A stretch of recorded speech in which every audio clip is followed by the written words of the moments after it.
इंदिरा गांधी आरंभ करथिले 20 टंकारु भत्ता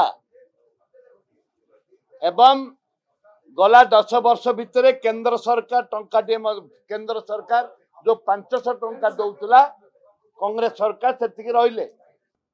बीजेपी तार निर्वाचन इस्ताहार रे 3500 टंका डिक्लेयर कले। 3500 कोटी टंका जो डिक्लेयर कले 80 वर्ष जहाँ पूर्ण हम 80 वर्ष जहाँ पूर्ण हम से पाइब बोली कि सरकार निर्देश देले। 80 वर्ष केते लोक बंचुंती सरकार से कथा कही नथिले। 80 वर्ष ऊर्ध भोट नहीं गले 3500 दो बोलिकी भोट नहीं गले। जिते बुढ़ा बुढ़ी अच्छे समस्ते भोट डाले बीजेपी की। क्यों दुर्भाग्य ये एक जुबला लोकों को ठकिकी भोट नेले आउ 3500 कोटी टंका देले नहीं। आज मंत्री उत्तर रखिचंती दिया जाई पारिबो नहीं।